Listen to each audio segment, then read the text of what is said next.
Qué bendición nos da Dios al regalarnos este privilegio de estudiar su santa palabra. Con gozo te damos la bienvenida desde los estudios de La Voz de la Esperanza. Dios es digno de honra y venimos ante su presencia con alabanza. Amén.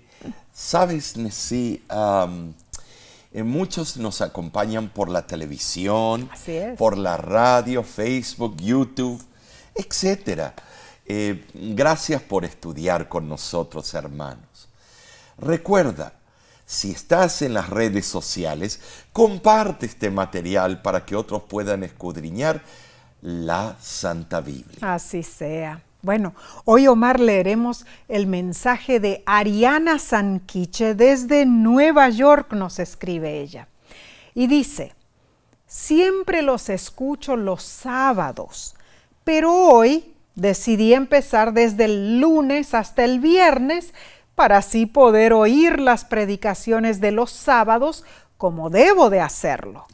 Dios los bendiga. Sigan trayendo las lecciones de escuela sabática por este medio.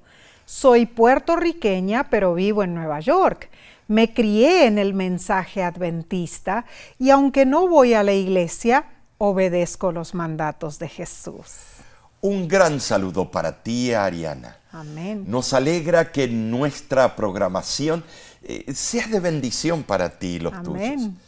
Sigue guardando aquellos mandatos divinos y oramos para que algún día regreses a la iglesia con fuerza.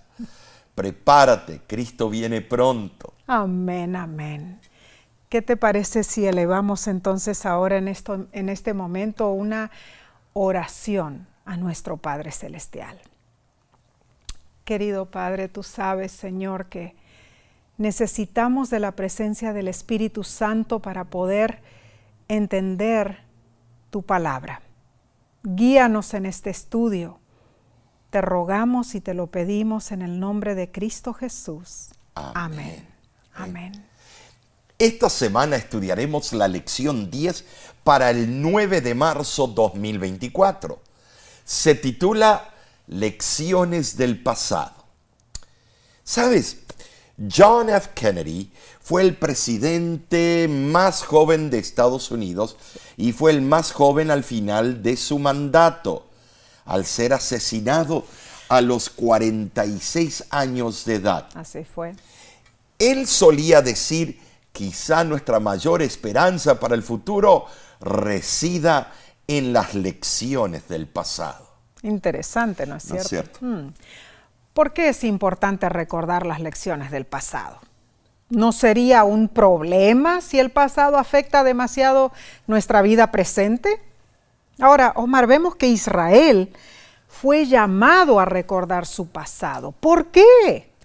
¿Será que el pasado es importante en el cuadro general de la gran controversia entre el bien y el mal? Creo que el texto de esta semana contesta esas preguntas. Yo lo veo de una forma contundente. ¿Y qué te parece si comenzamos leyendo Salmo 78, versículo 3 y 4? Y mira lo que dice: las cuales hemos oído y entendido, que nuestros padres nos las contaron.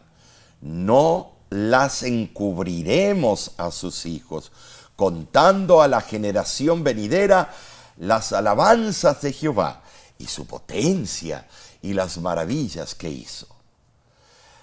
Recordar lo que Dios hizo en el pasado y repetirlo a las futuras generaciones es de vital importancia y trae consecuencias eternas.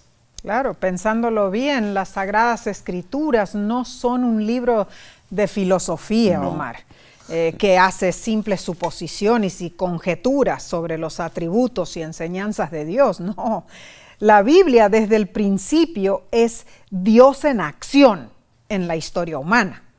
A través de los eventos pasados aprendemos quién es Él y cuáles son sus planes para la humanidad. Oh, pero muchos críticos de las Escrituras tropiezan con esto, ¿sí? Cierto. No pueden aceptar que Dios esté obrando en la historia humana. Rechazan la noción de que el Creador esté involucrado en nuestros asuntos. Para ellos, reconocer la participación divina equivaldría a admitir que Dios gobierna el universo. Y si es así, deben también aceptar su realeza y su ley. Claro. ¿Sabes? Lo último que el corazón egoísta desea reconocer es la autoridad divina sobre la vida humana. Cuán cierto es esto. Pero la Biblia refleja el cumplimiento de los propósitos divinos desde el principio en todos los asuntos humanos. Podemos decir que la historia es la columna vertebral de las Escrituras. Leo del libro Profetas y Reyes, página 366. En la palabra de Dios se descorre el velo y encima, detrás y a través de todo el juego y contrajuego de los humanos intereses, poder y pasiones, contemplamos a los agentes del que es todo misericordioso, que cumplen silenciosa y pacientemente los designios y la voluntad de Él. La historia debería ser una advertencia para el presente y un consejo para el futuro. ¿Sabes? Del Génesis al Apocalipsis vemos la historia de la redención. Lo que Dios hizo en el pasado fue para salvar a las almas perdidas. Este propósito está en la Biblia. Y en muchos salmos la alabanza narra esos actos históricos y poderosos, de salvación. Los salmos de la historia de la salvación o salmos históricos apelan al pueblo de Dios, instándolo a aprender, especialmente a aprender de sus errores y los de sus antepasados. Ciertos salmos históricos son himnos. Predominantemente resaltan las obras de Dios en el pasado en favor de su pueblo y fortalecen su confianza en el Señor, el único capaz de liberarlos de sus dificultades presentes. Hay un atractivo especial en los salmos históricos, hermanos. Nos ayudan a ver nuestras vidas como parte de la historia del pueblo de Dios y nos permiten reclamar ese pasado en nuestro presente.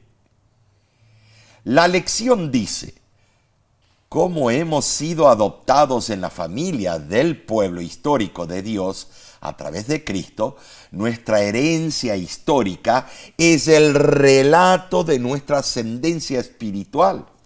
El objetivo principal es comprender que cada generación del pueblo de Dios desempeña un papel pequeño pero significativo en el gran desarrollo histórico de los propósitos soberanos de Dios en el gran conflicto. Cada generación tiene el sagrado cometido de entregar a la siguiente generación el relato de las providencias divinas. Debemos compartirlas con nuestros hijos, nuestros nietos y bisnietos. Omar, si lo pensamos bien, entonces cada generación necesita reconocer en sí que Dios cumple sus promesas, ¿no es cierto? Las promesas del presente y las futuras también, como la segunda venida de Cristo. Esta semana veremos cómo los salmistas reconocieron la obra de Dios en la historia del mundo. Bien, analicemos entonces la lección del domingo 3 de marzo titulada La imbatible fidelidad del Señor. Un título que de verdad nos hace pensar. Asaf compuso el Salmo 78. Léelo en tu devoción personal. Es el más extenso de los himnos nacionales de Israel. Narra épocas históricas claves del pueblo de Israel, desde Egipto hasta el establecimiento del reino de David. El salmista recordó el pasado con sus vicisitudes, rebeliones, sufrimientos y castigos para amonestar al pueblo a ser fiel a Dios en el presente y también en el futuro. Claro que sí, esencialmente el Salmo 78 es pedagógico, ¿no es cierto? Tiene el propósito de enseñarnos a vivir una vida justa. No sigue con exactitud una cronología histórica, podríamos decir, porque el salmista ubica los eventos como mejor convienen a su propósito para describir a Dios. Es interesante. El Salmo 78 abunda en frases cortas, vigorosas y en brillantes figuras, en verdad. Cuando pensamos en el Salmo 78, hermanos, las reseñas del pasado resaltan la fidelidad de Dios y la infidelidad de Israel, enseñando a las generaciones venideras a no repetir los errores de sus antepasados. El salmista usó la historia como una parábola. Salmo 78:2 dice: abriré mi boca en proverbios. Esto expresa la necesidad de reflexionar en el mensaje de Salmo y buscar su significado. Además, es una descripción profética del método de enseñanza de Jesús. Él también usó parábolas al instruir y predicar. Saben, sí, el Salmo 78 reflexiona sobre el Éxodo, el asentamiento en Canaán y la época del rey David. Demuestra las obras gloriosas del Señor y las consecuencias de la ruptura del pacto con Dios por parte del pueblo. Así es. Se relatan muchas formas de deslealtad hacia Dios, especialmente una que persistió por mucho tiempo, la idolatría. Cuán cierto. El salmista enfatizó la raíz de la infidelidad de Israel. Olvidaron lo que Dios había hecho por ellos. No confiaron en Él. Lo pusieron a prueba. Se rebelaron contra Dios y no guardaron su ley.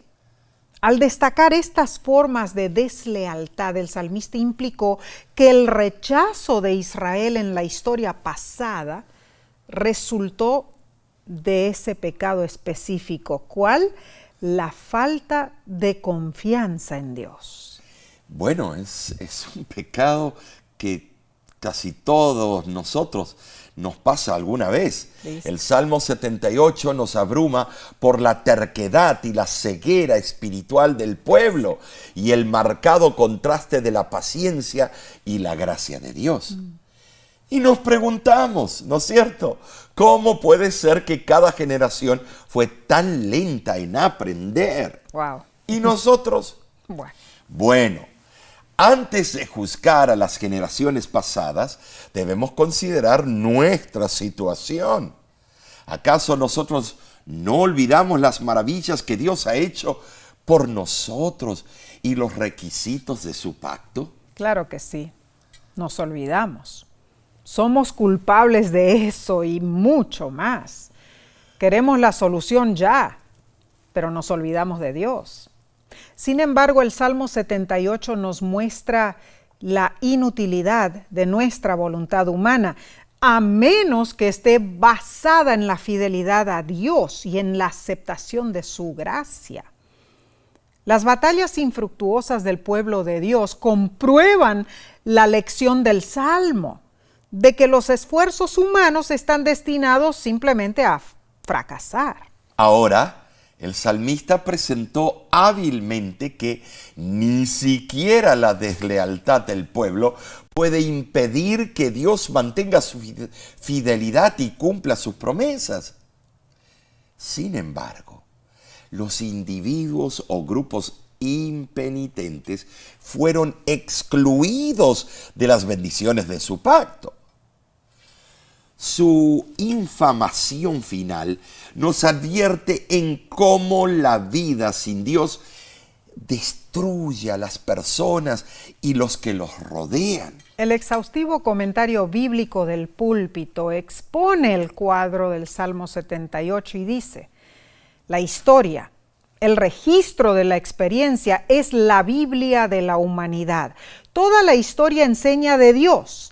Feliz será para ambos, maestros y alumnos, cuando, como lo hizo el escritor de este salmo, consideren toda la historia nacional como una parábola de Dios.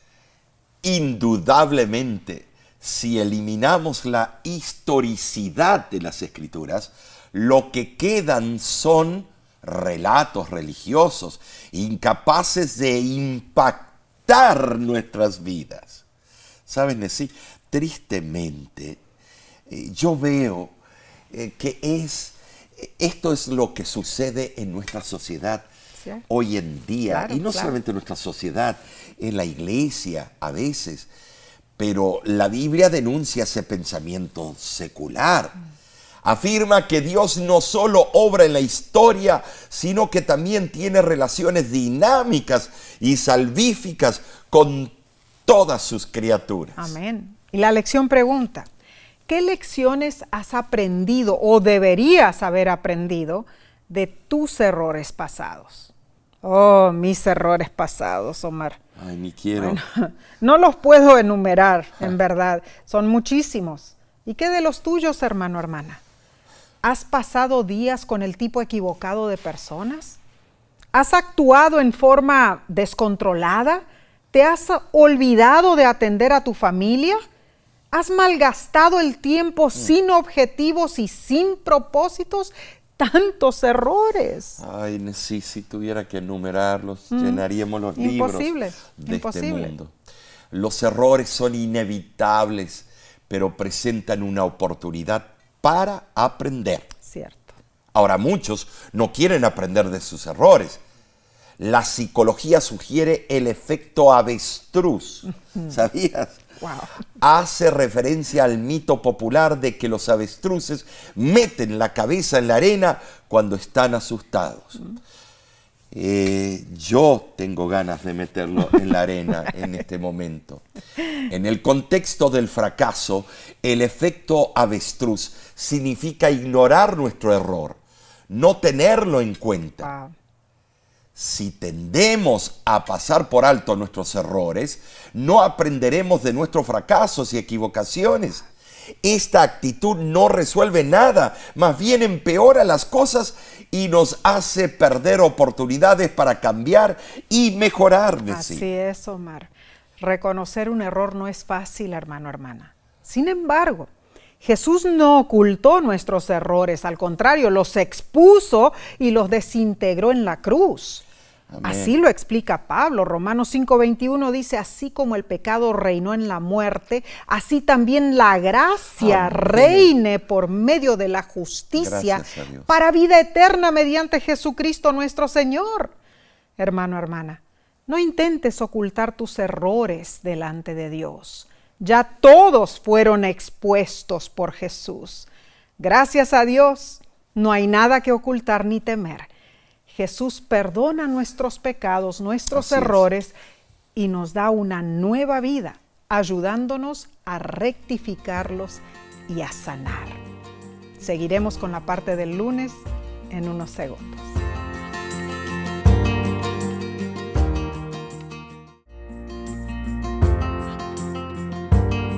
Estamos aprendiendo lecciones del pasado.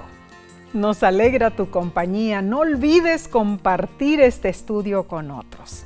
Pasemos a la parte del lunes 4 de marzo titulada Recordar la historia y alabar a Dios. El Salmo 105 trae a relucir los acontecimientos que estructuraron la relación del pacto entre Dios y su pueblo Israel. Cierto. Se centra en el acuerdo de Dios con Abraham. Le ofreció la tierra prometida a él y a sus descendientes. Esa promesa le fue confirmada a Isaac y a Jacob. Y se cumplió a través de José, Moisés y Aarón. Cuán cierto. El Salmo 105 da esperanza al pueblo de Dios en todas las generaciones. Amén. Porque las obras maravillosas de Dios en el pasado garantizan el amor inmutable de Dios en todos los tiempos. Nesí. Cuán cierto. Como el Salmo 78, este Salmo 105 resalta la fidelidad de Dios hacia su pueblo a través de la historia. Pero a diferencia del Salmo 78, el 105 no menciona los errores pasados del pueblo. Interesante, ¿no es cierto? Es cierto. Este Salmo 105 tiene un propósito diferente. Repite la historia de los grandes patriarcas de Israel. Comprueba la dirección providencial de Dios y la perseverancia de los patriarcas al enfrentar las dificultades. En verdad, el Salmo 105 retrata cómo la lealtad de los patriarcas a Dios fue abundantemente recompensada y nos invita a nosotros a emular la fe de los patriarcas, esperando confiadamente la liberación de Dios. El Salmo 105 es un armonioso himno que considera a los adoradores como simiente de Abraham e hijos de Jacob. Los que alaban a Dios son el cumplimiento de la promesa divina a Abraham de hacer de él una gran nación. Y el Salmo 105 demuestra que para alabar verdaderamente a Dios necesitamos conocer los hechos de la historia. O sea, Nesí, la historia pasada proporciona validación a nuestra fe. Amén. Y nos da innumerables razones, bueno, para alabar a Dios, que se lo merece. Claro que sí, alabar a Dios. Esto me recuerda una anécdota, Omar. Resulta que cierto día un hombre muy pobre recibió un pan fresco y delicioso del panadero del pueblo. El hombre corrió y le agradeció al panadero, pero el panadero le dijo: no me agradezcas a mí, agradece al molinero, él preparó la harina. Así que el hombre corrió a agradecer al molinero, pero el molinero dijo: no me agradezcas a mí, agradece al agricultor, él plantó el trigo. Y el hombre entonces fue a buscar al agricultor, pero el agricultor le dijo: no me agradezcas a mí, agradece a Dios, él dio el calor del sol, la lluvia y la fertilidad al suelo, y por esa razón tú tienes pan para comer. Vemos aquí en esta anécdota, Omar, tremendo, que el proceso de cómo el trigo fue plantado, cosechado, molido y luego preparado en un pan fue la historia que hizo que aquel hombre aprendiera a agradecer y alabar al Dios que había estado en cada paso del proceso. Tremendo, ¿eh? Sí, porque siempre nos acordamos del último en el proceso, no del primero. Seguro. Así debe ser nuestra alabanza, al recordar cuán maravilloso ha sido Dios con nosotros. Amén. Ahora, el salmista subraya la continuidad entre los patriarcas y las generaciones posteriores del pueblo de Dios. ¿Sabes? Claramente enfatiza que los juicios de Dios están en toda la tierra. Salmo 105:7. Esta es una amonestación para que como adoradores nunca olvidemos que nuestro Dios es el Señor soberano del mundo y que su misericordia se extiende a todos los pueblos. Así es. El amor de Dios, demostrado en la historia de Israel, demanda un pleno reconocimiento.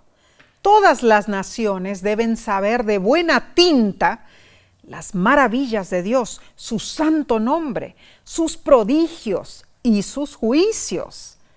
El Salmo 105 comienza con un tono misionero. Israel fue salvo gracias al poder de Dios, y nosotros también somos salvos por ese mismo poder. Alabado sea Dios. Pero hay un punto más que la lección de este día menciona.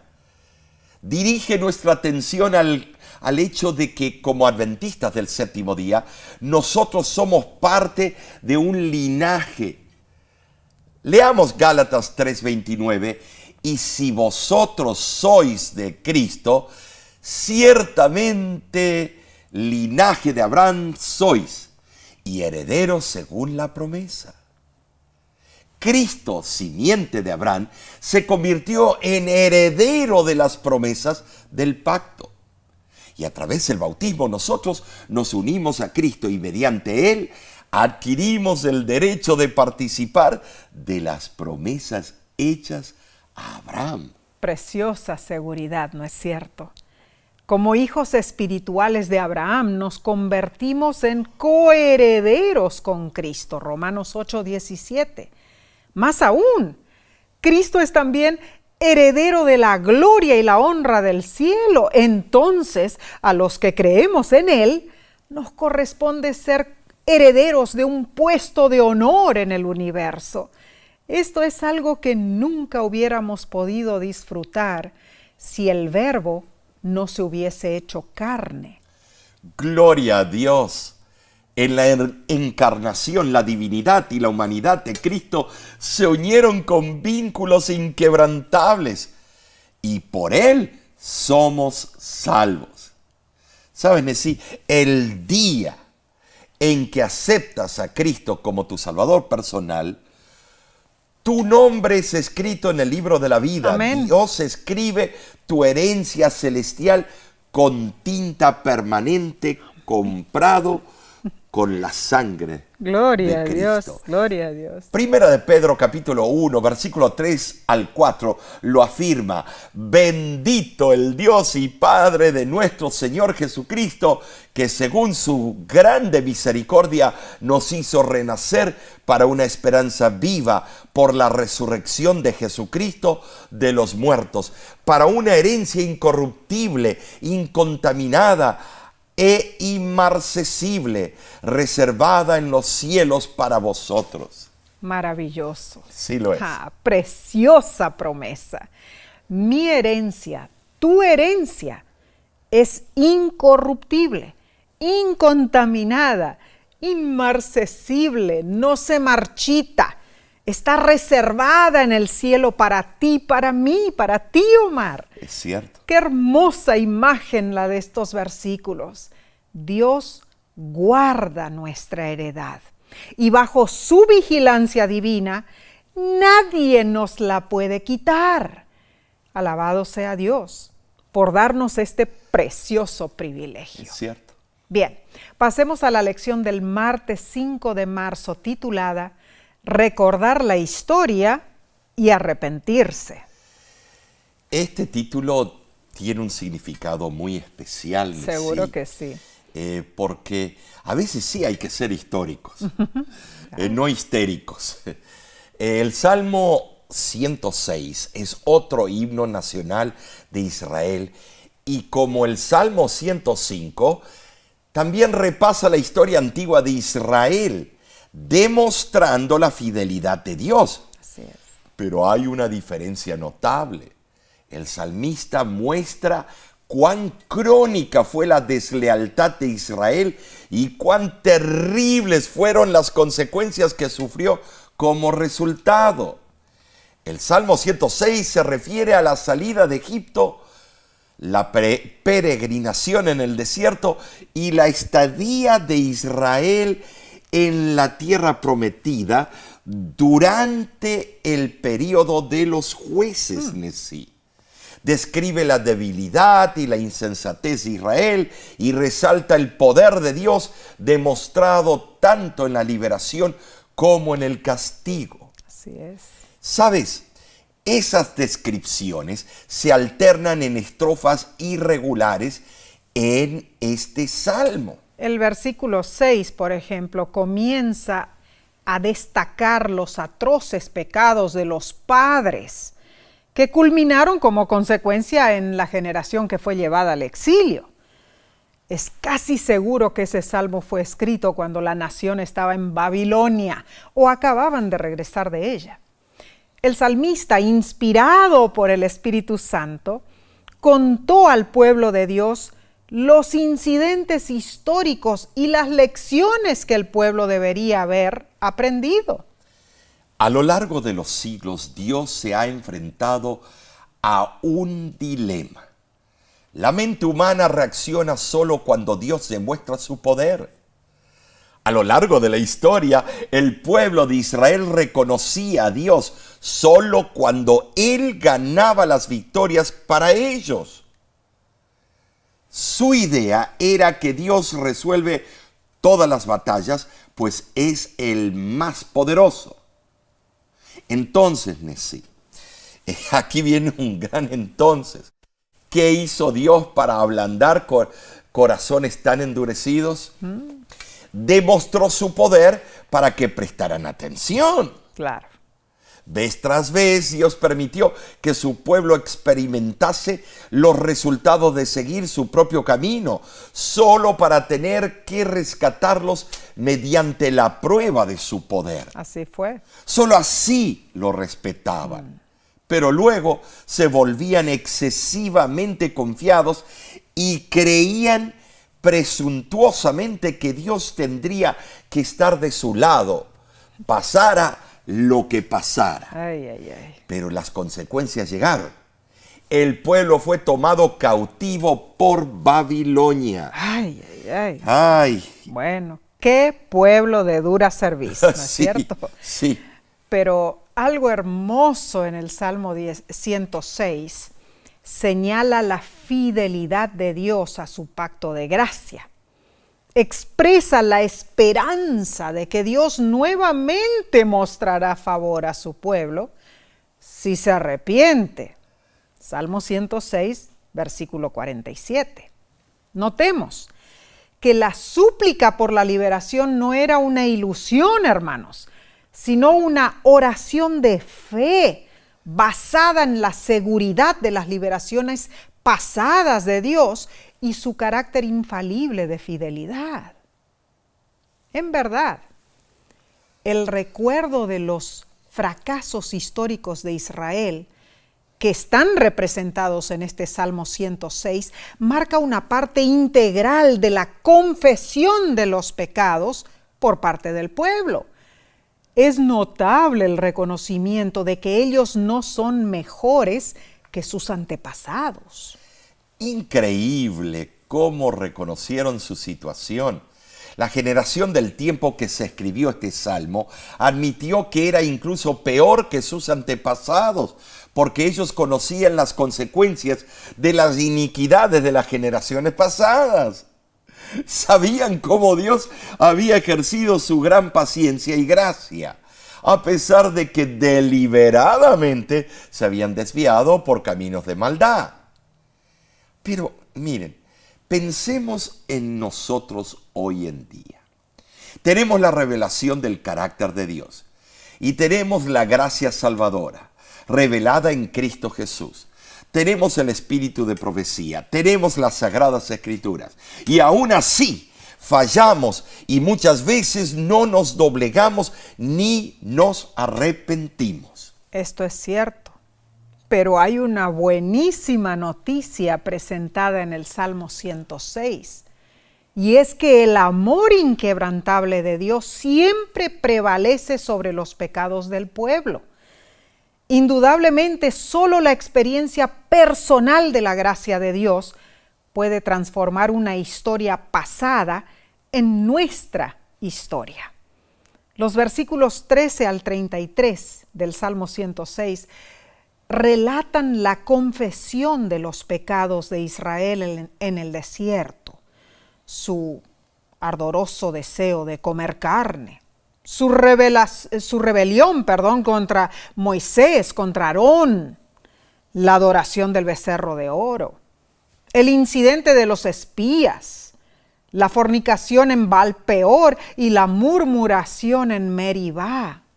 Ay, Omar, es impresionante en verdad la cantidad de pecados sucesivos que se recuerdan en este salmo. Es impresionante la lista, indudablemente, cuando no esperamos que Dios revele cuál es su voluntad para nosotros, cuando nos rebelamos y murmuramos contra Él, caemos en dificultades igual que el pueblo de Israel, por elección propia. Así es. Salmo 106, 13 dice, bien pronto olvidaron sus obras, no esperaron su consejo. El famoso Oliver Cromwell, el puritano inglés del siglo XVI, dijo lo siguiente: ¿qué es la historia sino Dios desplegándose? Wow. Claramente, cada página bíblica de la historia nos da una muestra de la intervención de Dios. Lo que sucede es que olvidamos la historia y no aprendemos las lecciones, sí. Es triste, pero es la verdad.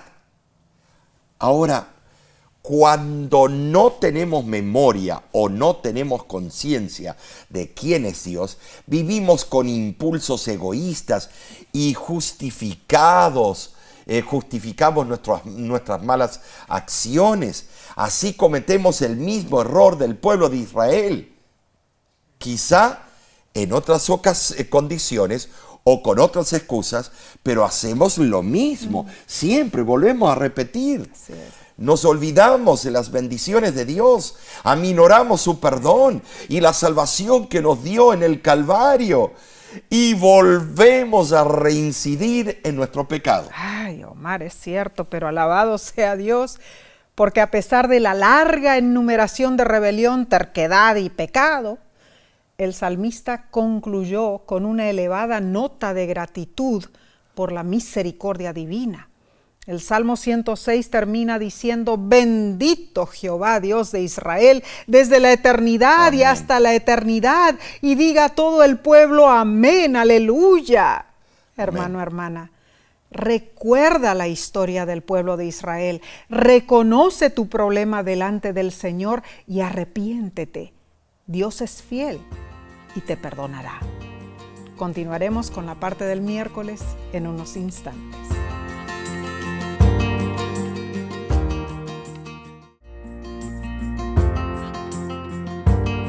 En tiempos pasados, la historia a menudo se expresaba en canciones, ¿no es cierto? Es cierto. ¿Para qué? Para facilitar la memorización, para inculcar la verdad bíblica en la mente del pueblo. Pero podemos nosotros beneficiarnos de esta aplicación vital en nuestra vida. Así es. Repetir las providencias del Dios Todopoderoso, así como están registradas en las Escrituras, es una fuente de inspiración, fe y fortaleza.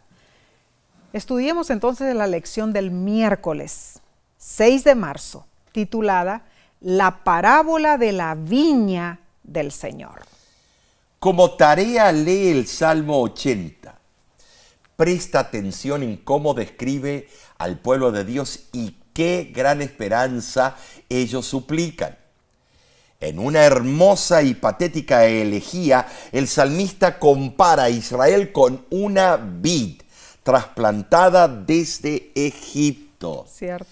Esa vid antes había sido bien cuidada, pero ahora se hallaba en peligro de extinción. Wow. Sí. Es una plegaria para que Dios renueve sus mercedes para con su pueblo. Sí lo es. Bien, Israel era la vid de Dios, ¿no es cierto? Pero en ese momento Dios parecía estar airado con esa vid. Además, parecía como que Dios medía la angustia del pueblo como quien sirve una bebida a otra persona, o sea, como algo trivial. Sí, es cierto.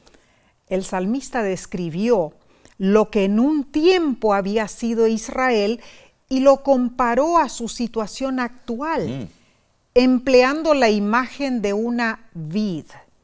Realizó la descripción con belleza y sentimiento. Ahora, Nesí, en otros textos bíblicos también se emplea la vid para representar a Israel. Por ejemplo, que sí. Isaías capítulo 5, versículos del 1 al 7, y también Oseas capítulo 10, versículo 1. En los días de Jesús, a la entrada del templo había una vid labrada de oro y plata. Así es. Que representaba a Israel. ¿Te das Cierto. cuenta? El Salmo 80 comienza describiendo a Dios como el pastor, quien con su resplandor salva del peligro.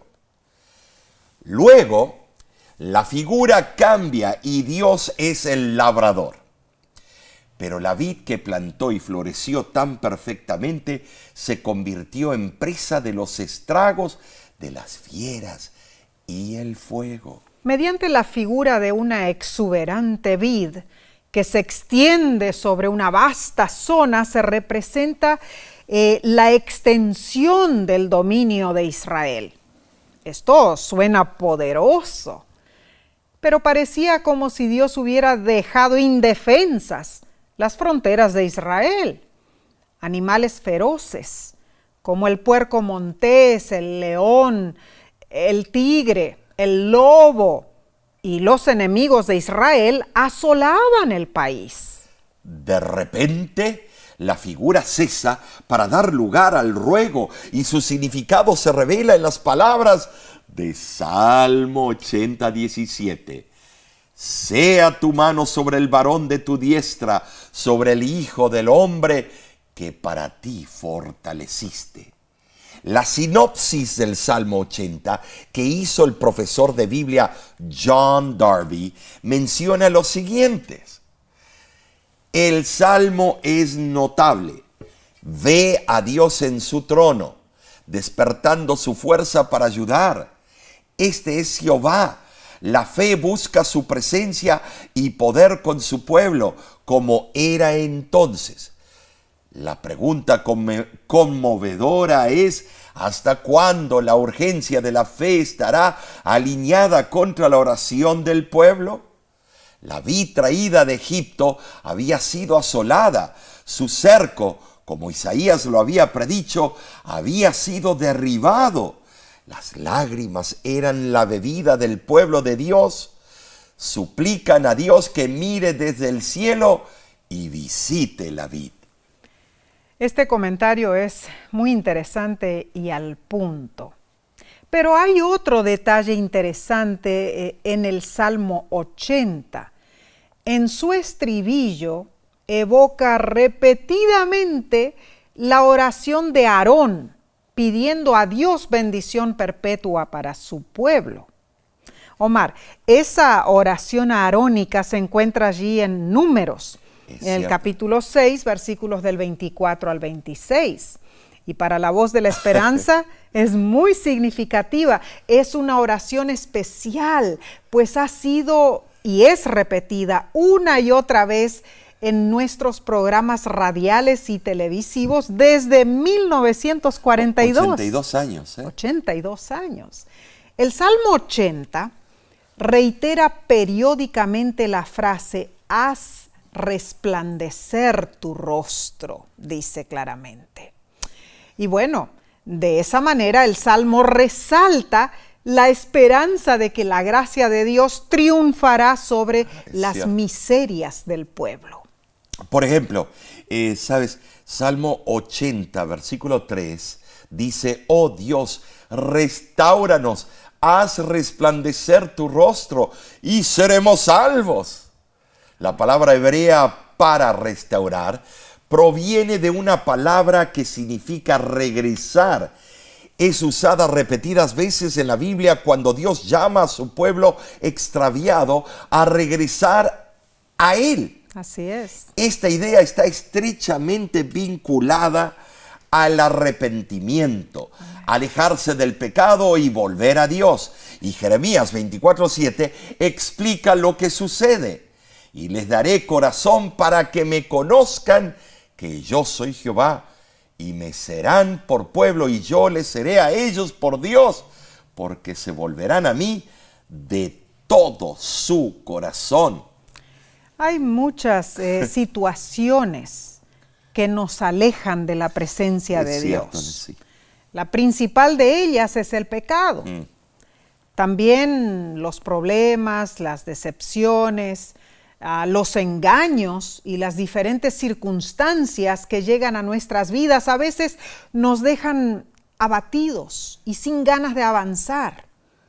Además, tomar las malas decisiones y el actuar con nuestras propias fuerzas puede llevarnos a cometer el peor error, a alejarnos de Dios. ¿Te ha sucedido esto? Si es así, no te preocupes. Dios espera pacientemente que regreses a Él. Amén. Él desea que le busques, ¿no es cierto? Para que recibas sus bondades y también veas su misericordia. ¿Sabes? El mundo y los placeres que en él hay no te dejan nada bueno, solo una sensación ficticia de felicidad. Y tan pronto como falla algo, pierdes la estabilidad y terminas dándote cuenta que solo vivías una ilusión. Esa es la manera en que Satanás nos tiene, bueno, en una forma podríamos decir, activos en el pecado. Hermano, hermana, si por algún motivo te has apartado, regresa a Dios. Omar, todos tenemos esa opción. Claro. De volver a nuestro Salvador, ¿no es cierto? Así que hoy te invitamos, recuerda, mientras hay vida, hay esperanza de volver a los brazos de tu amado Padre Celestial. Él está esperando por ti. No lo hagas esperar más. Amén. Dios restaurará tu vida, te dará un nuevo corazón y la promesa de un futuro seguro y eterno. Hermosa promesa. Bien, prosigamos al estudio del jueves 7 de marzo titulado La supremacía del Señor en la historia. El diccionario define supremacía como el más alto en rango o autoridad.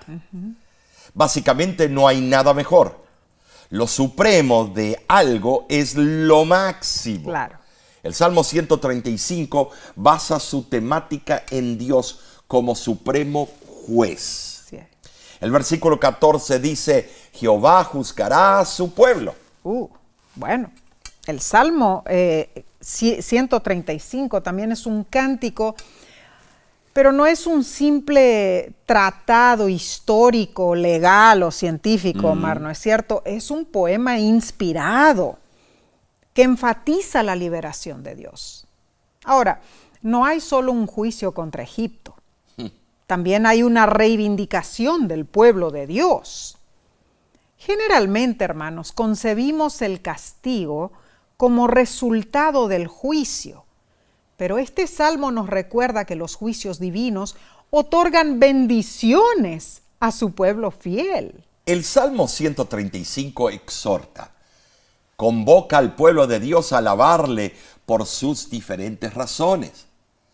Su bondad y fidelidad demostradas en la creación, también su liberación de Israel en el Éxodo y la conquista de la tierra prometida, de verdad son tremendos hechos que nos llevan a reconocerlo a Dios como supremo.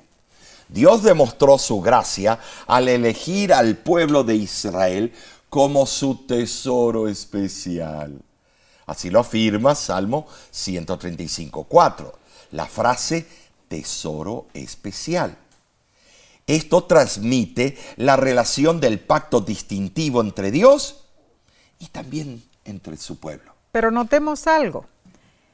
Esa elección de Israel como tesoro especial se basó en la voluntad soberana de Dios. Los israelitas no tenían motivo alguno para sentirse superiores a los demás pueblos. Salmo 135, versículos 6 y 7, demuestra que los propósitos soberanos de Dios para el mundo no comenzaron con Israel, más bien comenzaron en la creación. Entonces, Israel debía cumplir humildemente el papel que le había sido asignado. ¿En cuál? En los propósitos salvíficos de Dios para el mundo entero. Ahora, Salmo 135, del 8 al 14, relata las obras divinas en favor de su pueblo y culmina con la promesa de que Dios juzgará a su pueblo, pero tendrá compasión de él.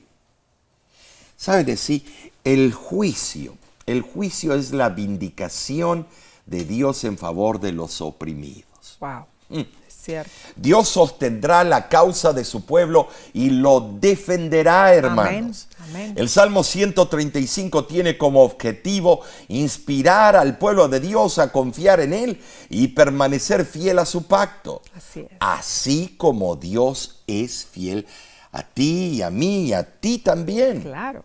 La maravillosa fidelidad de Dios hacia su pueblo llevó al salmista a afirmar la ineficacia de los ídolos. Oh, sí. Salmo 135, versículos 15 al 18, claramente dice: los ídolos de las naciones son plata y oro, obra de manos de hombres. Tienen boca y no hablan, tienen ojos y no ven, tienen orejas y no oyen, tampoco hay aliento en sus bocas. Semejantes a ellos son los que los hacen y todos los que en ellos confían. Depender de los ídolos hace que sus adoradores sean tan desesperanzados e impotentes como lo son sus ídolos de plata y oro o de palo. Claro. El Salmo 135 demuestra que Dios debe ser alabado como creador y salvador. Amén. Sí, esto se transmite maravillosamente en el cuarto mandamiento del Decálogo, claro. Éxodo 20 del 8 al 11 y Deuteronomio 5 del 12 al 15. El poder de Dios no tiene paralelo en la creación y en la historia. El pueblo de Dios siempre debe confiar en Él. Amén. Y solo Él debe ser adorado. La adoración a cualquier otra cosa o persona es idolatría, como también lo dice el Salmo 115. Hermano, hermana, no creas que estás exento. Es fácil caer en la idolatría. Por ejemplo, adorar ante el altar del materialismo alimenta la necesidad de adquirir más. Adorar ante el altar del orgullo, del autoagrandamiento, se transforma en una obsesión por obtener más poder y dinero. No podemos enumerar todas las formas de idolatría. Primera de Juan 2:16 lo sintetiza, porque todo lo que hay en el mundo, la pasión de la carne, la pasión de los ojos y la arrogancia de la vida, no proviene del Padre, sino del mundo. Es tremendo esto, Nesí. Hemos aprendido valiosas lecciones, ¿no es cierto? Amén. Los salmos históricos testifican de la fidelidad de Dios. Cada acontecimiento en la historia de los israelitas fue providencial Amén. Para el cumplimiento de la promesa divina del Salvador. Incluso las pruebas que dejaban perplejo al pueblo estaban bajo el control soberano de Dios. Amén. Los salmos nos alientan en todo momento a esperar en Dios y permanecer fieles a Él. El libro Joyas de los Testimonios, volumen 3, página 443, dice: no tenemos nada que temer en lo futuro, excepto que olvidemos la manera en que el Señor nos ha conducido y sus enseñanzas en nuestra historia pasada. ¡Wow! Tremenda Repasemos cita. los conceptos claves. Bien. En primer lugar, Dios es un Dios personal. En el Antiguo Testamento, especialmente en los Salmos, Él está íntimamente involucrado en nuestros asuntos. Número 2, debemos recordar la historia y alabar a Dios por sus bendiciones. Número 3, recordemos la historia del pueblo de Israel, reconocer nuestro problema y arrepentirnos. Dios es fiel y nos perdona. Amén. Número 4, recordemos que somos viña del Señor y aunque parezca que la viña está dañada, Dios puede restaurarnos y darnos un nuevo corazón. Y número 5, recordemos la supremacía de Dios a través de la historia. Él actuó en favor de su pueblo en el pasado y seguirá haciéndolo hoy. Alabado sea el Señor. Este estudio nos llenó de recuerdos preciosos de la fidelidad de Dios, ¿no es cierto? Pero la semana que viene estudiaremos otro tema en el libro de Salmos. La próxima lección se titula El anhelo de Dios en Sión. Acompáñanos y estudiemos juntos las Sagradas Escrituras. Y además, Omar, invitamos a nuestros amigos, amigas, hermanos, hermanas a ver el tema de este viernes. Se titula Hombres que no se venden. Seguimos con la serie del libro de Daniel, ¿no es cierto? Gracias por tu compañía, gracias por apoyar el ministerio La Voz de la Esperanza y gracias por tus oraciones. Dios te bendiga y te guarde.